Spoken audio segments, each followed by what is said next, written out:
إن الحمد لله نحمده ونستعينه ونستغفره ونعوذ بالله من شرور أنفسنا وسيئات أعمالنا من يهده الله فلا مضل له ومن يضلله فلا هادي له وأشهد أن لا إله إلا الله وحده لا شريك له وأشهد أن محمدًا عبده ورسوله أما بعد فإن أصدق الحديث كتاب الله وأحسن الهدي هدي محمد صلى الله عليه وسلم وشر الأمور محدثاتها وكل محدثة بدعة وكل بدعة ضلالة وكل ضلالة في النار فأعوذ بالله من الشيطان الرجيم بسم الله الرحمن الرحيم يا أيها الناس اتقوا ربكم الذي خلقكم من نفس واحدة وخلق منها زوجها وبث منهما رجالا كثيرا ونساء واتقوا الله الذي تساءلون به والأرحام إن الله كان عليكم رقيبا يا أيها الذين آمنوا اتقوا الله حق تقاته ولا تموتن إلا وأنتم مسلمون يا أيها الذين آمنوا اتقوا الله وقولوا قولا سديدا يصلح لكم أعمالكم ويغفر لكم ذنوبكم ومن يطع الله ورسوله فقد فاز فوزا عظيما وقال أيضا إن إبراهيم كان أمة قانتا لله حنيفا எல்லா புகழும் புகழ்ச்சியும் ஏக இறைவனாகிய அல்லாஹ் ஒருவனுக்கே, அவனுடைய சாந்தியும் சமாதானமும் அவனுடைய தூதர் முஹம்மது ஸல்லல்லாஹு அலைஹி வஸல்லம் அவர்கள் மீதும் அவருடைய வாழ்க்கை வரலாறை பின்பற்றி வாழ்ந்த உத்தம சஹாபாக்கள், தாபிஈன்கள், தபூ தாபிஈன்கள், உலகத்தில் வாழக்கூடிய அனைத்து முஸ்லிம்கள் மீதும் உண்டாட்டுமனாக. கணியத்திற்குரிய எல்லாம் வல்ல அல்லாஹ்வின் நல்லடியார்களே, அல்லாஹு தஆலா இந்த உலகத்தில் வாழக்கூடிய ஒவ்வொரு மனிதர்களுக்கும் ஒரு தனி சிறப்பையும் தனி திறனையும் அல்லாஹ் வைத்திருக்கின்றார். அல்லாஹ் இந்த உலகத்தில் மனிதர்களை தேர்ந்தெடுக்கும் போது அந்த மனிதர்கள் எப்படிப்பட்டவர்களாக இருப்பார்கள், அவர்களுடைய நற்குணங்கள் நற்பண்புகள் எப்படி இருக்கும் என்பதை அல்லாஹ் பார்த்து சோதித்து அதற்கு பிறகு அல்லாஹ் அந்த மனிதரை ஒரு நபியாக தேர்ந்தெடுப்பான். இந்த உலகத்தில் மனிதர்கள் ஒரு சமுதாயமே பாவங்கள் செய்து கொண்டிருக்கும் போது, ஒரு கூட்டமே அநியாயத்தில் மூழ்கி கிடக்கும் போது, அந்த கூட்டத்தில் இருந்து அல்லாஹ் ஒரு மனிதரை தேர்ந்தெடுத்து அவரை நபியாக அல்லாஹ் அனுப்பி வைப்பான். அந்த மனிதரிடம் என்னென்ன குணங்கள் இருக்கும் என்பதை அல்லாஹ் பார்ப்பான். அப்படித்தான் அல்லாஹ் சுப்ஹானஹு வ தஆலா இந்த உலகத்தில் ஏராளமான நபிமார்களை அல்லாஹ் தேர்ந்தெடுத்திருக்கின்றான். எதற்காக? மனிதர்கள் நேர்வழி பெற வேண்டும், பாவத்தில் மூழ்கி கிடக்கக்கூடாது, அநியாயங்கள் செய்யக்கூடாது, அவர்கள் சொர்க்கத்தினுடைய பாதையை, சரியான பாதையை நோக்கி செல்ல வேண்டும் என்பதற்காக அல்லாஹ் நபிமார்களை தேர்ந்தெடுத்து அந்த சமுதாயத்திற்கு அனுப்பி வைப்பார். அந்த அடிப்படையில் தான் அல்லாஹ் சுப்ஹானஹு வ தஆலா ஒரு நபியை அல்லாஹ் தேர்ந்தெடுக்கின்றான். அந்த நபியுடைய நற்குணங்கள் நற்பண்புகள் எப்படி இருக்கின்றது என்பதை அல்லாஹ் நமக்கு சொல்லி காட்டியிருக்கின்றார். அந்த நபியுடைய அவர் வாழ்க்கையில் செய்த, அந்த வாழ்க்கையில் அவர் அர்ப்பணித்த தியாகங்கள், நற்காரியங்கள், அல்லாஹ்விற்காக பாடுபட்ட அனைத்து செயல்களையும் அல்லாஹ் பார்க்கின்றான். அதையெல்லாம் பார்த்து விட்டு தான் அல்லாஹ் சுப்ஹானஹு வ தஆலா அந்த மனிதரை தூதராக ஒரு சமுதாயமாக அல்லாஹ் தேர்ந்தெடுக்கின்றான். அல்லாஹ் தன்னுடைய திருமறை குர்ஆனில் அந்த நபியிடம், அந்த தூதரிடம் ஒரு ரோல் மாடல் இருக்கின்றது, அதை அனைத்து மனிதர்களும் பின்பற்ற வேண்டும், அதை அப்படியே அவர்கள் தன்னுடைய வாழ்க்கையில் கொண்டு வர வேண்டும் என்பதை அல்லாஹ் நமக்கு ரோல் மாடலாக சொல்லி காட்டியிருக்கின்றான். அல்லாஹ் 60வது அத்தியாயத்தில் 4வது வசனத்தில் கத் கானத் லகும் உஸ்வத்துன் ஹஸன ஃபீ இப்ராஹீம, உங்களுக்கு இப்ராஹிமிடத்தில் ஒரு அழகிய முன்மாதிரி இருக்கிறது. இந்த இப்ராஹிம் நபியுடைய வாழ்க்கை வரலாறை நாமெல்லாம் இந்த மாதத்தில் உண்மையாக பேசி தீர வேண்டும். வெறும் ஹஜ்ஜுடைய பெருநாள் அன்றோ அல்லது அதற்கு முந்தைய ஜும்மாவிலும் பேசுவது கிடையாது. அவருடைய வாழ்க்கையை, அவருடைய வரலாறை, அவருடைய தியாகங்களை, அவர் செய்த நற்காரியங்களை, இதையெல்லாம் நாம் பேசி சிந்தித்து பார்க்கக்கூடியவர்களாக நாம் இருக்கின்றோம். அதனால்தான் அல்லாஹ் சுப்ஹானஹு வ தஆலா ரோல் மாடல் உள்ளது, 2 நபியிடம் ரோல் மாடல் இருக்கின்றது என்று அல்லாஹ் சொல்லியிருக்கின்றான், முன்மாதிரி இருக்கின்றது என்று. ஒன்று நபி இப்ராஹிம் அலைஹிஸ்ஸலாம் அவர்கள், 2வதாக இறுதி தூதர் முஹம்மது ஸல்லல்லாஹு அலைஹி வஸல்லம் அவர்கள். நபி இப்ராஹிமிடத்தில் ரோல் மாடல் இருக்கின்றது என்று சொல்லி அல்லாஹ் நபி முஹம்மது ஸல்லல்லாஹு அலைஹி வஸல்லம் அவருக்கு அல்லாஹ் வஹியாக அறிவிக்கின்றான், அனித்தபி மில்லத இப்ராஹிம ஹனீஃபா, நாம் உனக்கு வஹி அறிவிக்கின்றோம், நீ இப்ராஹிமுடைய அடிச்சுவடுகளை, சுன்னத்துகளை பின்பற்றுவாயாக, அதன்படி செயல்படுவாயாக என்று அல்லாஹ் கட்டளையிடுகின்றான். ஆக அப்படி இருக்கும்போது அவருடைய வாழ்க்கையில் அவருடைய நற்குணங்கள் எப்படி இருந்தன, அவருடைய நற்குணங்கள் நற்பண்புகள் எப்படி இருந்தது என்பதை அவருடைய வாழ்க்கை வரலாற்றின் மூலமாக தெரிந்து கொள்ளலாம். அவரை பார்த்து அவருடைய குடும்பம் எப்படி இருந்தது என்பதையும் நாம் அவருடைய வாழ்க்கை வரலாற்றை நாம் தெரிந்து கொள்ளலாம். இந்த நபியுடைய நற்குணங்களையும் நற்பண்புகளையும் பார்த்து அவருடைய மனைவிமார்கள் ஹாஜர் அலைஹிஸ்ஸலாம், சாரா அலைஹிஸ்ஸலாம் அவர்களும் அல்லாஹ்விடத்தில் எப்படி நடந்து கொண்டார்கள், அதே போல அவருடைய மகனார் இஸ்மாயில் அலைஹிஸ்ஸலாம் அவர்கள் அல்லாஹ்விடத்தில் எப்படி நடந்து கொண்டார்கள். இந்த குடும்பத்தில் இருந்து நாம் அதிகமான பாடங்கள் பெறக்கூடியது இருக்கின்றது. இந்த குடும்பம் இருக்கின்றதே, இவர்கள் எல்லாம் அல்லாஹ்விற்கு முற்றிலும் கட்டுப்படக்கூடிய ஒரு குடும்பமாக இருந்தார்கள். இந்த குடும்பத்தை அல்லாஹ் நமக்கு ஒரு ரோல் மாடலாக எடுத்துக்கொள்ள வேண்டும் என்று அல்லாஹ் சொல்லியிருக்கின்றார். ஒரு கணவன் மனைவி இடத்தில் எப்படி இருந்து கொண்டிருக்கின்றார், ஒரு மனைவி கணவன் இடத்தில் எப்படி இருந்து கொள்ள வேண்டும், மகன் தகப்பனிடம் எப்படி இருக்க வேண்டும், இதையெல்லாம் அல்லாஹ் நமக்கு ஒரு ரோல் மாடலாக சொல்லியிருக்கின்றார். ஆக கண்ணியத்தில் அல்லாஹ்வுடையார்களே, இப்ராஹிம் நபி இருக்கின்றார்களே, அவருடைய வாழ்க்கையில் நமக்கு அழகிய முன்மாதிரி இருக்கின்றது. அவர் செய்த தியாகங்கள் என்ன, தியாகங்கள் எல்லாம் நமக்கு தெரியும், ஆனால் அவருடைய நற்குணங்கள் என்ன, நற்பண்புகள் என்ன என்பதை நாம் நிச்சயமாக பார்க்க வேண்டும். அல்லாஹ் குர்ஆனில் பல இடங்களில் இப்ராஹிம் நபியை பற்றி அல்லாஹ் சொல்லிக்கொண்டே வருகின்றான். அதே போல் அல்லாஹ் குர்ஆனில் ஒரு இடத்தில் அழகாக சொல்லி காட்டுகிறான். 16வது அத்தியாயத்தில் 120வது வசனத்தில் இப்ராஹிம் நபி எப்படிப்பட்டவர் என்பதை அல்லாஹ் சொல்லும்போது சில நற்பண்புகளை, சில நற்குணங்களை சொல்லி காட்டியிருக்கின்றார். இன்ன இப்ராஹிம, நிச்சயமாக இப்ராஹிம் என்பவர், கான உம்மத்தன், முதலாவதாக அல்லாஹ் கான உம்மத் என்று சொல்லியிருக்கின்றார், ஒரு சமுதாயமாக இருந்தார். சமுதாயம் என்றால் என்ன? பல குடும்பங்கள், பல மக்கள்கள் சேர்ந்து உருவாகக்கூடிய ஒரு கூட்டம் தான் ஒரு சமுதாயம் என்று சொல்வார்கள். நாமெல்லாம் தெரிந்து வைத்திருக்கின்றோம், நாமெல்லாம் முஹம்மது ஸல்லல்லாஹு அலைஹி வஸல்லம் சமுதாயம், உம்மத்தே முஹம்மதியா என்று சொல்வார்கள். இதற்கு முன்னாடி உம்மத்தை ஈசா அலைஹிஸ்ஸலாமுடைய சமுதாயம் இருந்தார்கள். அதற்கு முன்னாடி உம்மத்தே பனி இஸ்ராயில் ஒரு சமுதாயமாக இருந்தது. இப்படி அல்லாஹ் குர்ஆனில் பல சமுதாயத்தை சொல்லியிருக்கின்றான். ஆத் அலைஹிஸ்ஸலாமுடைய சமுதாயம், சாலிஹ் அலைஹிஸ்ஸலாமுடைய கூட்டம், இப்படி எல்லாம் அல்லாஹ் சொல்லியிருக்கின்றான்.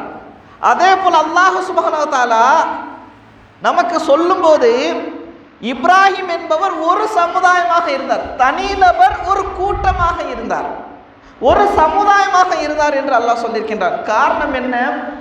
அனைத்து மக்கள், ஒரு சமுதாயமே செய்யக்கூடிய அனைத்து காரியங்களும் ஒரே நபராக இருந்து செய்யக்கூடியவராக இருந்தார். தனித்துவமாக இருந்து செய்யக்கூடியவராக இருந்தார். முற்றிலும் நிறைவேற்றக்கூடிய ஒரு அடியானாக இருந்தார். அல்லாஹ் அதனால்தான் சூரா பக்ராவில் அல்லாஹ் சொல்லி காட்டியிருக்கின்றான். அல்லாஹ் இப்ராஹிம் நபியை பார்த்து கூறியிருக்கின்றான். சொல்லும்போது இது கால லஹு ரப்புஹு அஸ்லிம், இப்ராஹிமுடைய ரப்பு இப்ராஹிமை பார்த்து, இப்ராஹிம் நபியை பார்த்து, அஸ்லிம், நீ எனக்கு கட்டுப்படு, எனக்கு நீ என்ன செய், அடிப்பணி, என்னிடம் சரணடைந்து விடு என்று அல்லாஹ் சொல்லும்போது கால அஸ்லம் து, இப்ராஹிம் நபி சொன்னார், அஸ்லம் து லில்லாஹி ரப்பில் ஆலமீன், நான் அகிலத்தாரின் இறைவனாகி அல்லாஹ் ஒருவனுக்கு நான் அடிப்பணிகிறேன், சரணடைகின்றேன் என்று சொன்னார். யாருக்கும் நான் அடிப்பணிய மாட்டேன், பயப்பட மாட்டேன், யார் விஷயத்திலும் நான் ஒண்ணுமே கேட்க மாட்டேன், எனக்கு எல்லாமே இறைவன், ஹஸ்புன் அல்லாஹ், எனக்கு அல்லாஹ் போதுமானவன், ஹஸ்பி அல்லாஹ், எனக்கு அல்லாஹ் போதுமானவன், அலைஹி தவக்கல்து, நான் அவன் மீதே முற்றிலும் நம்பிக்கை வைக்கக்கூடியவன் என்று இப்ராஹிம் நபி சொன்னார். எல்லா விஷயத்திலும், எல்லா சோதனைகளும் இப்ராஹிம் நபி என்ன சொன்னார், எனக்கு அல்லாஹ் போதுமானவன் என்று சொன்னார். முற்றிலும் கட்டுப்படக்கூடியவராக இருந்தார். அதனால் தான் ஒரு சமுதாயமாக திகழ்ந்தார். ஒரு சமுதாயத்திற்கு அல்லாஹ் எவ்வளவு பெரிய சோதனைகளை கொடுத்தாலும் அந்த சமுதாயம் தாங்காது, பொறுமையாக இருக்காது. ஆனால் ஒரு தனி மனிதனாக நபிகள் இப்ராஹிம் அலைஹிஸ்ஸலாமுக்கு அல்லாஹ் தஆலா அனைத்து சோதனைகளும் கொடுக்கும்போது அது முற்றிலும் நிறைவேற்றக்கூடியவர்களாக இருந்தார். வஇதிப்தலா இப்ராஹிம் ரப்புஹு பிகலிமாத், அல்லாஹ் குர்ஆனில் சூரா பக்ராவில் அல்லாஹ் சொல்லி காட்டியிருக்கிறார், இப்ராஹிம் நபியை வார்த்தைகளை கொண்டு நாம் சோதித்தோம். வார்த்தைகளை கொண்டு எப்படி சோதித்தான்? மனைவியை விட்டு விட்டு வா, உன்னுடைய மகனை அறுத்து பலியிடு, ஊரை விட்டு சென்று விடு என்று அல்லாஹ் வார்த்தைகளை கொண்டு சோதித்தான். இதை செய், அதை செய் என்று சொல்லும் பொழுது அதை முழுமையாக உடனே ஏன் எதற்கென்ற கேள்வியே கேட்கவில்லை, அப்படியே செய்யக்கூடியவராக இருந்தார்கள். இப்ராஹிம் நபி மட்டுமா? இப்ராஹிம் நபியுடைய மனைவி ஹாஜரா அலைஹிஸ்ஸலாம் அவர்கள், கணவர் மனைவியும் பிள்ளையும் ஒரு தனி காட்டில், அதாவது எந்த மனிதர்களும் இல்லாத ஒரு பாலைவனம், ஒரு பெரிய பள்ளத்தாக்கு, அங்கே விட்டு விட்டு செல்லும் போது ஹாஜரா அலைஹிஸ்ஸலாம் கேட்கின்றார்கள், எங்களை ஏன் இங்கே தனியாக விட்டு விட்டு செல்கின்றீர்கள்? இங்கே யாருமே கிடையாது, தண்ணீர் இல்லை, உணவு இல்லை, எதுவுமே இல்லை, எங்களை ஏன் விட்டு விட்டு செல்கிறீர்கள் என்று கேட்டுக்கொண்டே இருக்கின்றார்கள். பதில் வரவில்லை. திரும்பவும் கேட்கின்றார்கள், பதில் வரவில்லை. இது அல்லாஹ்வுடைய கட்டளையா என்று கேட்கின்றார்கள். யோசித்து பாருங்கள், சிந்தித்து பாருங்கள். ஹாஜரா அலைஹிஸ்ஸலாம் தெரிந்திருக்கின்றது, என்னுடைய கணவர் அல்லாஹ்வுடைய கட்டளைக்கு முற்றிலும் கட்டுப்படக்கூடியவர், அவர் அதனால் தான் இப்படி செய்திருக்கின்றார் என்று தெரிந்து தான் அவர் கேட்க, அல்லாஹ்வுடைய கட்டளையா என்று கேட்கும் பொழுது இப்ராஹிம் நபி ஒரே வார்த்தையில் ஆம் என்று பதில் சொன்னார்கள். ஹாஜரா அலைஹிஸ்ஸலாம் சொன்னார்கள், அவருடைய ஹாஜரா அலைஹிஸ்ஸலாமுடைய ஈமான் எப்படி இருந்தது பாருங்களேன். ஹாஜரா அலைஹிஸ்ஸலாம் அவர்கள் சொன்னார்கள், அது அல்லாஹ்வுடைய கட்டளை என்றால் அல்லாஹ் எங்களை பாதுகாக்கக்கூடியவனாக இருக்கின்றான், அல்லாஹ் எங்களை பாதுகாப்பான் என்று சொன்னார்கள். இதுதான் இவருடைய ஈமானும் இவர்களுடைய ஈமானும் என்று நாம் பார்க்க முடிகின்றது. உடனே அல்லாஹ்வுடைய கட்டளை என்று அல்லாஹ் எங்களை பார்ப்பான். ஆக இப்ராஹிம் நபி அலைஹிஸ்ஸலாம் அவர்கள் அல்லாஹ்வுடைய வார்த்தைக்கு முற்றிலும் கட்டுப்படக்கூடியவர்களாக இருந்தார்கள். அதே போல தன்னுடைய மகனை அறுக்க வருகின்றார்கள், கனவு கண்டார்கள். மகனை அழைத்து கூப்பிட்டு சொல்கின்றார், யா புனை, அருமை மகனே, நான் உன்னை கனவில் அறுத்து பலியிடும் போது கனவு கண்டேன், கனவெல்லாம் அல்லாஹ்வுடைய வார்த்தையாகிவிட்டதே, நான் அறுத்து பலியிடும் போது நான் கனவு கண்டேன் என்று சொல்லும்போது மகனார் என்ன சொன்ன, யா அபத் இஃப்அல் மா துஅமர், என்னுடைய அருமை தந்தையே, அல்லாஹ் உங்களுக்கு எதை ஏவி இருக்கின்றானோ அதை அப்படியே செய்யுங்கள், நான் மாறு கருத்து தெரிவிக்க மாட்டேன், நான் மறுக்க மாட்டேன் என்று சொன்னார்கள். இதுதான் அவருடைய குடும்பத்தார்கள். ஆக அல்லாஹ் முற்றிலும் சோதிக்கும் போது ஒரு சமுதாயத்திற்கு என்னென்னலாம் சோதனை கொடுக்க வேண்டுமோ அதையெல்லாம் அல்லாஹ் கொடுத்தான், அதை முற்றிலும் நிறைவேற்றக்கூடியவர்களாக இருந்தார்கள். அதற்கு பிறகு இப்ராஹிம் நபி அல்லாஹ் இன்னும் சில நற்குணங்களை வைத்து அல்லாஹ் சோதித்தான். இப்ராஹிம் நபி எவ்வளவு பெரிய ஒரு தனி மனிதராக இருந்தாலும் பல சோதனைகளுக்கு அல்லாஹ் ஆளாக்கப்பட்டார்கள். ஊரே எதிர்க்கின்றது. ஊரை எதிர்க்கும் போது அந்த ஊர் மக்கள் எல்லாம் இப்ராஹிம் நபியை நெருப்பு குண்டத்தில் போடும்போது பயப்படவில்லையே, என்னை படைத்த என்னுடைய ரப் என்னை பாதுகாப்பான் என்று அந்த நெருப்பு குண்டத்தில் அவர்கள் தனியாக நின்று கொண்டிருந்தார்கள். அதற்கு அல்லாஹ் கட்டளையிட்டான், யானார், நெருப்புக்கு அல்லாஹ் கட்டளை, கூனி பர்தா வ சலாமன் அலா இப்ராஹிம், நெருப்பே நீ இப்ராஹிம் மீது குளிர்ந்து அப்படியே ஒரு குளிர்ச்சியை கொடுக்கக்கூடியதாக ஆகிவிடு என்று அந்த நெருப்புக்கு அல்லாஹ் கட்டளையிட்டார். ஆக இப்படி ஒரு நபி, இந்த நபி செய்த தியாகங்களுக்கு அல்லாஹ் எவ்வளவு எவ்வளவு அருட்கொடைகள் அல்லாஹ் வழங்கினான் என்பதை நான் பார்க்க முடிகின்றது. அடுத்ததாக அல்லாஹ் ரெண்டாவது நற்பண்புகள் அல்லாஹ் சொல்லிக்காரு, காணித்தல் இல்லாஹி ஹனீஃபா. காணித்தல் இல்லாஹி ஹனீஃபா, இப்ராஹிம் நபி காணித், எந்த ஒரு அல்லாஹ் ஒரு விஷயத்தை, ஒரு இபாதத் சம்பந்தமாக ஒரு விஷயத்தை அல்லாஹ் கட்டளையிட்டாலும் முற்றிலும் அப்படியே செய்து விடுவார். அதில் எதுவுமே அவர் மறுப்பு தெரிவிக்க மாட்டார். காணித் என்ற வார்த்தைக்கு மார்க்கறிஞர்கள் விளக்கம் தரும்போது, ஒரு கடமையான ஒரு செயலை அல்லாஹ் மனிதருக்கு கட்டளையிட்டால் மனிதன் யோசிப்பான், செய்யணுமா செய்ய வேண்டாமா. நாமெல்லாம் இருக்கின்றோமே, ஒரு 5 வேளை தொழுகை நமக்கு அல்லாஹ் கடமையாக்கியிருக்கின்றான். அந்த கடமையை நாம் நிறைவேற்றுவதற்கு நேரம் பார்க்கின்றோம். ஃபஜர் தொழுகையா, காலையில் எழுந்து நாம் தொழுது விடலாம், 8 மணிக்கு எந்திரிச்சு தொழுதுக்கலாம், தொழுகாமல் போய்விடலாம், அல்லாஹ் ஒன்றும் செய்ய மாட்டான். ஆனால் காணித் என்ற வார்த்தைக்கு அல்லாஹ்விற்காக முற்றிலும் செய்யக்கூடியவர், பணியக்கூடியவர். அல்லாஹ் கட்டளையிட்டு விட்டானே, நம் உடனே செய்து விட வேண்டுமே. ஒரு அலுவலகத்தில் வேலை பார்க்கக்கூடியவருக்கு மேனேஜர் ஒரு விஷயத்தை சொல்லும், உடனே உனக்கு செய்து விடுவார்கள். செய்து விட வேண்டுமே, இல்லை என்றால் வேலை பறிப்போய் விடுமே என்று பயம் இருக்கும். அதே போல இப்ராஹிம் நபியும் அல்லாஹ்வுடைய விஷயத்தில் காணித்தல், எந்த ஒரு இது இல்லாமல் அப்படியே செய்யக்கூடியவர்களாக தான். ஹனீஃபா, அதில் ஒரு இஹ்லாஸ் இருக்கும், பியூரிட்டி. ஹனீஃப் என்ற வார்த்தைக்கு அல்லாஹ் மூன்றாவது இது, அதில் எந்த கலப்படமும் கிடையாது, யாருக்காகவும் செய்ய மாட்டார். இப்போ நாமெல்லாம் ஒரு விஷயத்தை செய்ய வேண்டும் என்றால், ஒரு நல்ல காரியங்களை செய்ய வேண்டும் என்றால் ஃபோட்டோ எடுத்தோ, அல்லது மற்றவர்கள் பார்க்க வேண்டும் என்றோ, அல்லது மற்றவர்கள் புகழ வேண்டும் என்பதற்காகவோ நாம் செய்து கொண்டிருக்கின்றோம். ஆனால் இப்ராஹிம் நபி அப்படி இல்லை, ஹனீஃப், பியூர், அல்லாஹ் ஒருவனுக்காக இக்லாஸாக செய்யக்கூடியவராக இருந்தார். நான் இது அல்லாஹ்விற்காக செய்கின்றேன், நான் இதெல்லாம் அல்லாஹ் ஒருவனுக்காக செய்கின்றேன், மற்றவர்களுக்காக நான் செய்யவில்லை என்ற அந்த பியூரிட்டி அவரிடம் இருந்தது, அந்த ஹனீஃப் அவரிடம் இருந்தது. இந்த மூணாவது நற்குணத்தை அல்லாஹ் சொல்லி காட்டுகிறார். நான்காவதாக ஷாக்கிர் அல் யனாமி, அல்லாஹ் உலகத்தில் வழங்கிய அருட்கொடைகளுக்கெல்லாம் நன்றி செலுத்தக்கூடிய ஒரு அடியார். ஷாக்கிர், நன்றி செலுத்தக்கூடிய அடியார். அல்லாஹ் மனைவிமார்களை கொடுத்தான், நன்றி செலுத்தினார்கள். அல்லாஹ் ஏகத்துவத்தில் அல்லாஹ் இப்ராஹிம் நபியை வாழ வைத்தான், நன்றி செலுத்தக்கூடிய ஒரு அடியானாக இருந்தார். மகனை அல்லாஹ் கொடுத்தான், நன்றி செலுத்தக்கூடிய ஒரு அடியானாக இருந்தார். ஷாக்கிருல் யனாமி. நாமெல்லாம் எப்படி இருக்கின்றோம்? அல்லாஹ் நமக்கெல்லாம் வசதியான ஒரு வாழ்க்கையை கொடுத்திருக்கின்றார்.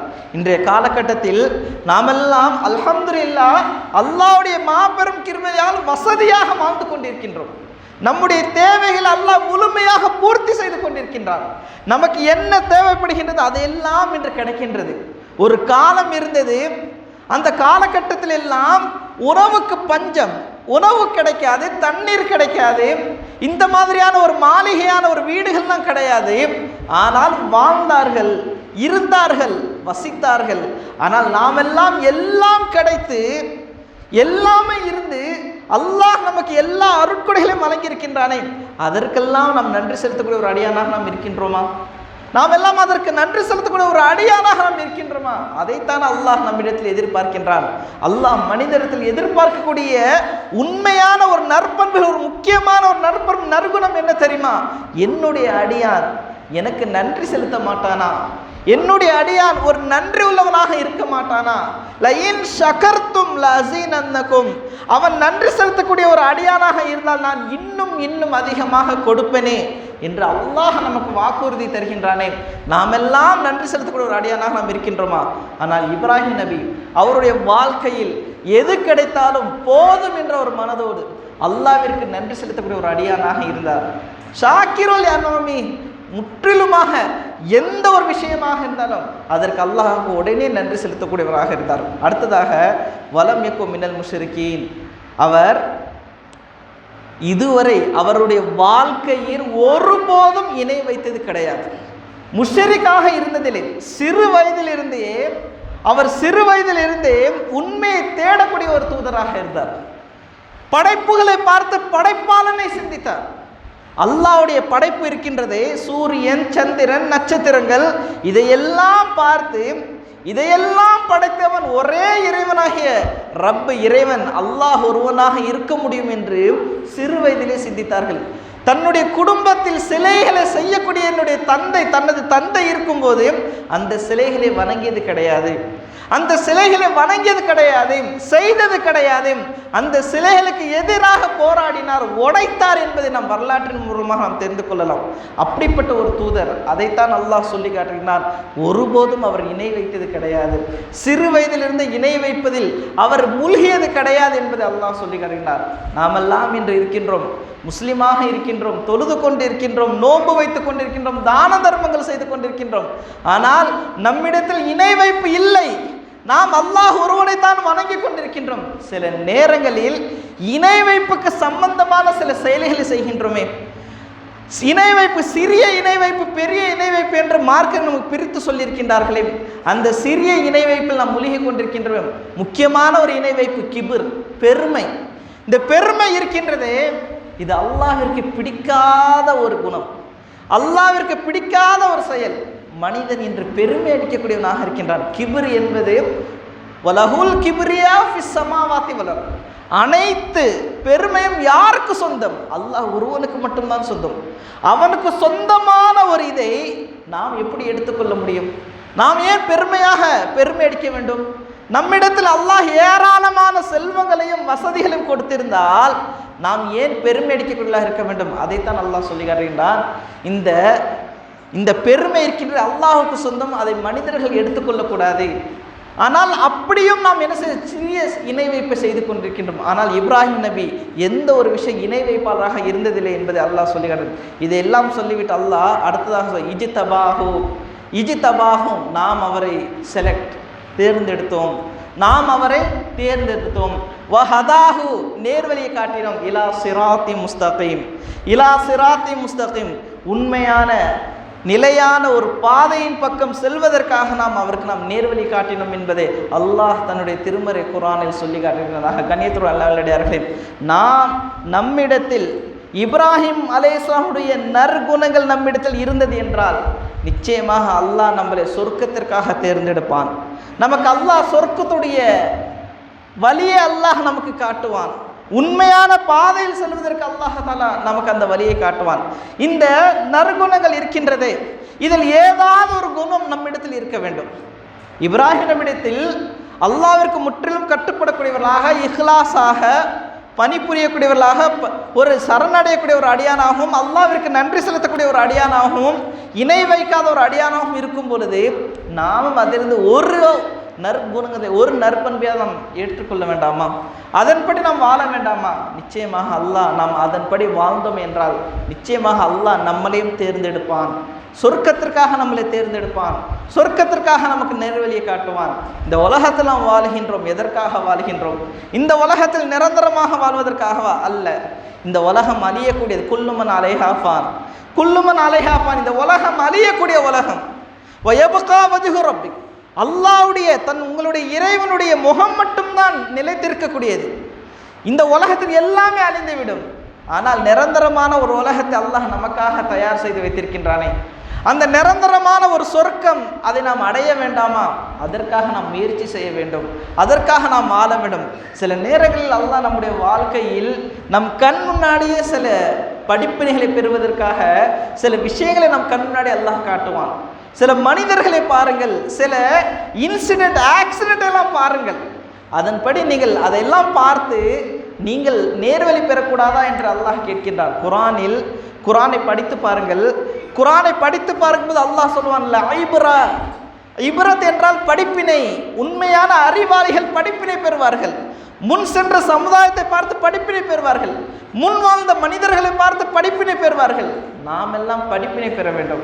இன்று யாரையோ பார்த்து இவர்களை போல அவர்களை போல வாழ வேண்டும் என்று யோசித்துக் கொண்டிருக்கின்ற இந்த இளைஞர் சமுதாயம் யாரை பார்த்து வாழ வேண்டும், எப்படி வாழ வேண்டும் என்று தெரியாமல் தத்தளித்துக் கொண்டிருக்கின்றார்கள். ஆக நாமெல்லாம் அவர்களுக்கு நேர்வழி காட்ட வேண்டும். உண்மையான குர்ஆனை கொண்டு நாம் நேர்வழி காட்ட வேண்டும். ஆக அல்லாஹ் நாம் அனைவருக்கும் இந்த உலகத்தில் வாழும் பொழுது இப்ராஹிம் நபியுடைய வாழ்க்கையில் இருந்து பெறக்கூடிய பாடங்களை பெற்று அவர்கள் வாழ்ந்தது போல நாமும் வாழக்கூடிய தௌஃபீக் செய்வானாக. அவருடைய நற்குணங்களை எடுத்துக்கொண்டு அதன்படி செயல்படக்கூடிய தௌஃபீகை தருவானாக என்று கூறி என்னுடைய இந்த முதல் உரை நிறைவு செய்கின்றேன். வாஹிர் தாவானா அல்ஹம்துலில்லாஹி ரப்பில் ஆலமீன்.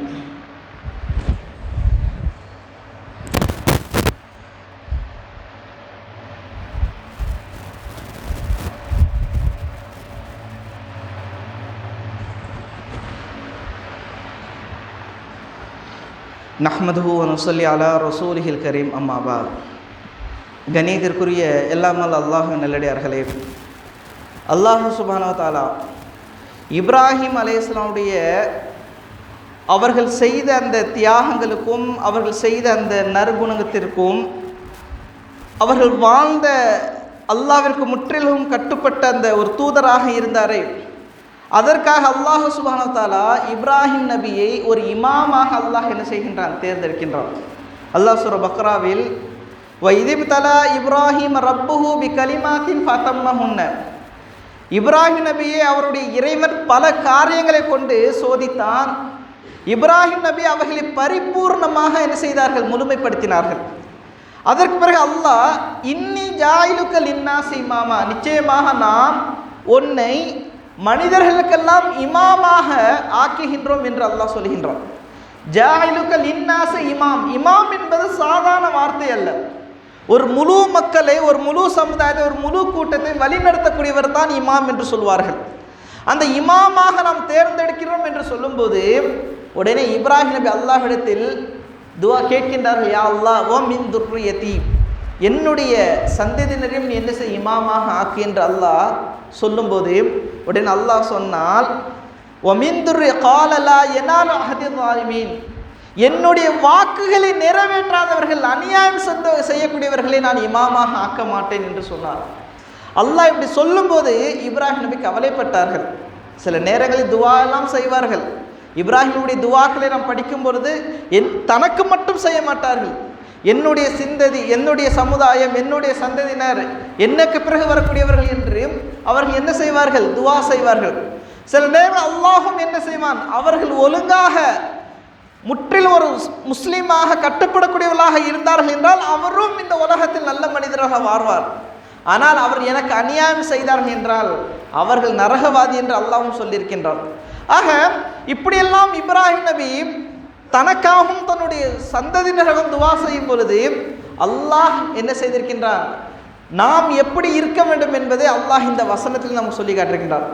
இப்ராஹிம் நபி எப்படி இருந்தால் அதே போல் நீங்கள் இருந்தீர்கள் என்றால் நீங்களும் ஒரு நல்ல மனிதர், உங்களை அல்லாஹ் இமாமாக ஆக்குவன் என்று சொல்லும் பொழுது நாம் எப்படி இருக்கின்றோம்? நமக்காக துவா செய்து விட்டு சென்றார்களே, ரப்பி ஜஅல்னி முகீம ஸலாத்தி வ மின் துர்ரியத்தி என்று துவா செய்தார்கள். யா அல்லாஹ் என்னையும் தொழுகை நிலைநிறுத்தக்கூடிய ஒரு அடியானாக ஆக்கியும் என்னுடைய சந்ததியினர்களையும் ஆக்கி என்று துவா செய்தார்கள். ஆனால் அவருடைய சந்ததியினராக நாம் இருக்கும் பொழுது நாம் எப்படி இருக்கின்றோம்? இப்ராஹிம் நபி இரண்டாவது தந்தை என்று சொல்லப்படுகின்றது. வரலாற்றில் நாம் மார்க்கிற மூன்றாவது தந்தை என்று சொல்கின்றார்கள்.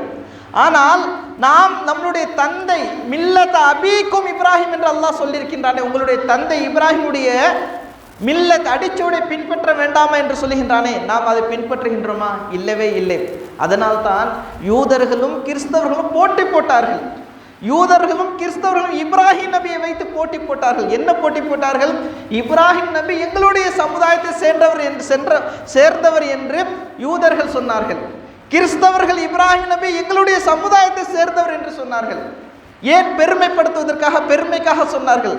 ஆனால் அல்லாஹ் ஒரே வார்த்தையில் சொன்னான், மா கான இப்ராஹிம் யஹூதியா வலா நஸ்ரானியா, இப்ராஹிம் யஹூதியும் கிடையாது, நஸ்ரானியும் கிடையாது. வலாக்கின் கான ஹனீஃபா முஸ்லிமா, ஆனால் அவர் யார்? அவர் ஒரு உண்மையான ஒரு முஸ்லீம் என்று அல்லாஹ் சொன்னான். ஒரு மனிதன் உண்மையான முஸ்லீமாக இருந்தால் மட்டும்தான் அல்லாஹ் அதை விரும்பக்கூடியவனாக இருக்கின்றான். ஆக கணேத்திரர்களே, நாம் எல்லாம் இந்த உலகத்தில் வாழுகின்றோம் என்றால் ஒரு உண்மையான முஸ்லீமாக நாம் வாழ வேண்டும். முஸ்லிம் என்றால் முற்றிலும் அல்லாஹ் கட்டுப்படக்கூடிய ஒரு அடியானாக வாழ வேண்டும். அப்படிப்பட்ட ஒரு அடியாராக நாம் வாழ்ந்தோம் என்றால் நிச்சயமாக அல்லாஹ் நம் அனைவருக்கும் வெற்றியை தரக்கூடியவனாக இருக்கின்றான். ஆக அல்லாஹ் நம் அனைவருக்கும் இந்த உலகத்தில் வாழும் பொழுது முற்றிலும் அல்லாஹ் கட்டுப்படக்கூடிய ஒரு அடியாராக வாழக்கூடிய தௌஃபீகை தருவானாக. அல்லாஹ்வுடைய அருட்கொடைகளுக்கு அதிகமாக நன்றி செலுத்தக்கூடிய தௌஃபீகை தருவானாக. இம்மையிலும் மறுமையிலும் வெற்றி பெறக்கூடிய தௌஃபீகை தருவானாக கூறி என்னுடைய இரண்டாவது உரையை நிறைவு செய்கின்றேன். இன்னல்லாஹ யஅமுரு பில் அத்லி வல் இஹ்சான் வ ஈதாஇ தில் குர்பா வ யன்ஹா அனில் ஃபஹ்ஷாஇ வல் முன்கர் வல் பகய் யஇதுக்கும் லஅல்லக்கும் தذكرون. உذ்குருல்லாஹ யذ்குருக்கும் வதுஊஹு யஸ்தஜிப் லக்கும் வலذிக்ருல்லாஹி அக்பர்.